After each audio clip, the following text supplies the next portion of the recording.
Magandang hapon po sa ating lahat. Ito po ang ating 5 p.m. weather update ngayong unang araw ng Disyembre 2025. At simulan po muna natin sa katanungan, ilan pa bang bagyo ang ating inaasahan bago matapos ang taong 2025?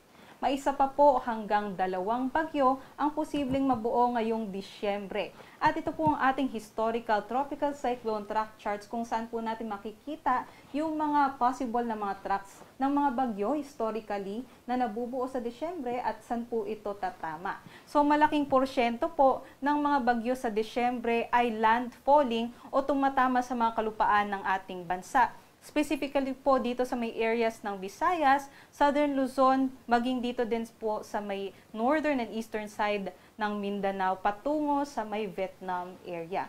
At may maliit din na mga porsyento ng mga bagyo ang nabubuo naman at tumatawid dito sa may northern and central Luzon.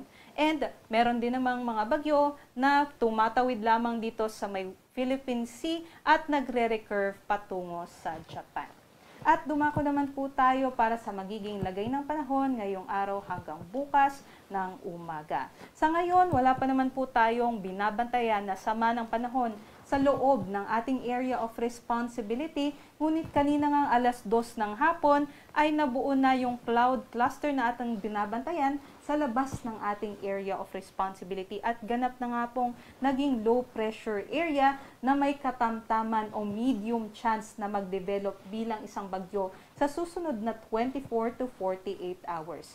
Sa ngayon, wala pa naman po itong dalang epekto sa ating bansa, ngunit inaasahan nga po natin na ito po'y lalapit at maaari nga pong maging bagyo at posibleng maglandfall dito po sa may areas ng Visayas o sa may Caraga region. Ngunit ngayon, ito po'y nasa layong 1,435 kilometers sa silangan ng Eastern Visayas. Ngayong araw naman, hindi pa nga po ito nakakaapekto sa ating bansa. Ngunit meron pa rin po tayong tatlong weather systems na nakakaapekto sa atin. Una na po dyan, ang Intertropical Convergence Zone o ito po yung salubungan ng hangin galing sa northern at sa southern hemisphere at magdadala po ito ng mga katamtaman hanggang sa malalakas na mga pag-ulan sa kabuuan ng Mindanao ngayong gabi hanggang bukas ng umaga. Yung amihan naman po natin ay magdadala rin ng mga mahihinang mga pag-ulan sa may Batanes, ngunit malaking bahagi naman po ng ating bansa ay apektado nitong easterlies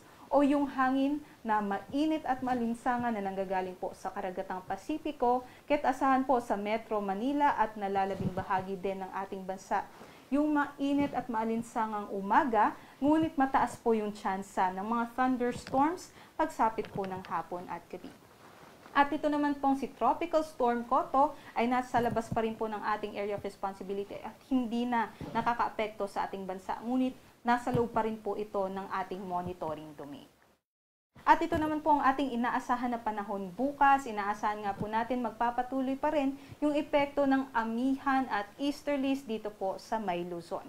Kaya sa Batanes, posible nga po mga partly cloudy to cloudy skies tayo na may mahihinang mga pag-ulan at malaking bahagi nga po ng ating Luzon area ay magiging mainit at maalinsangan. Doble ingat sa ating mga senior citizen. Magdala po tayo ng mga payong at mga tubig panangga po sa matinding sikat ng araw bukas ng umaga.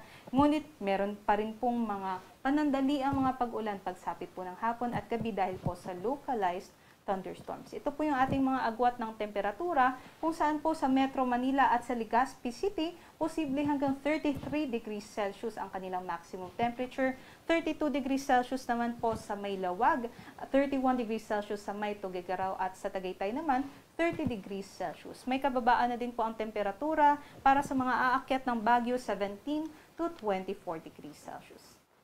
Dumako naman po tayo dito sa may Palawan, Visayas at Mindanao, kung saan Intertropical Convergence Zone pa rin ang magdadala ng mga scattered rains o mga kalat-kalat na mga pag-ulan, pagkulog at pagkidlat sa malaking bahagi ng Mindanao. Kaya doble ingat po yung ating mga kababayan. Malaking bahagi naman po ng Palawan, Visayas at sa may Northern Mindanao, generally fair weather din po tayo, maalinsangan at mainit.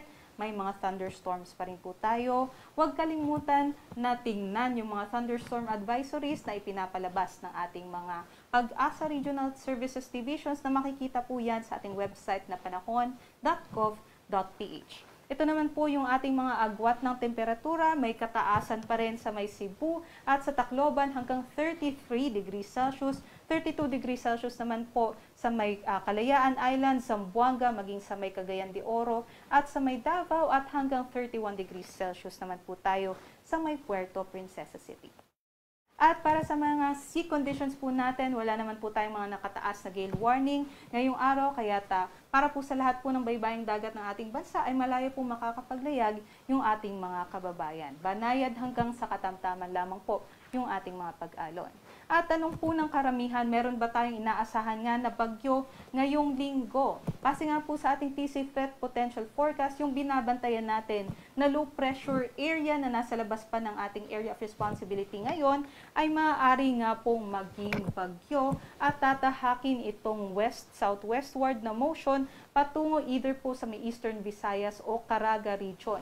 Earliest po na ma-develop ito bilang isang bagyo ay bukas ng gabi o mas mataas din po yung chance na sa Wednesday pa po ito maging bagyo. At sa Wednesday din po natin nakikita na papasok po ito ng ating area of responsibility. At from Wednesday hanggang sa Sunday, over the weekend ay tatawid nga po ito dito sa may Visayas o Southern Luzon area hanggang sa Sunday.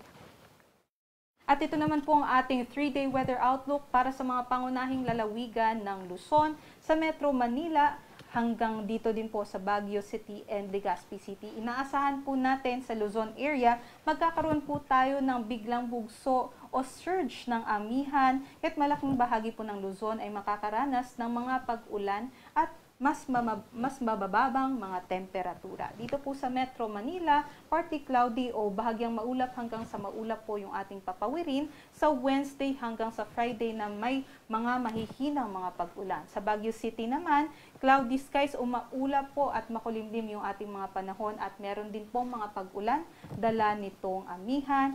At sa Legazpi, posible po na magkaroon tayo ng generally fair weather conditions pa pagsapit ng Wednesday. Ngunit sa Thursday hanggang sa Friday, inaasahan nga po natin papalapit na nga po o maaaring naglandfall na dun sa mga, or yung trough po, yung extension ng mga kaulapan nung binabantayan nating low pressure area na maaaring maging bagyo ay makakaapekto na nga po dito sa may eastern parts ng Southern Luzon, maging sa may Visayas at Mindanao. Kaya magkakaroon na tayo ng mga kalat-kalat na mga pag-ulan, pagkulog at pagkidlat pagsapit ng Thursday hanggang sa Sunday pa po yan. So tuloy-tuloy po, doble ingat po yung ating mga kababayan at sana po yung makapaghanda po sila.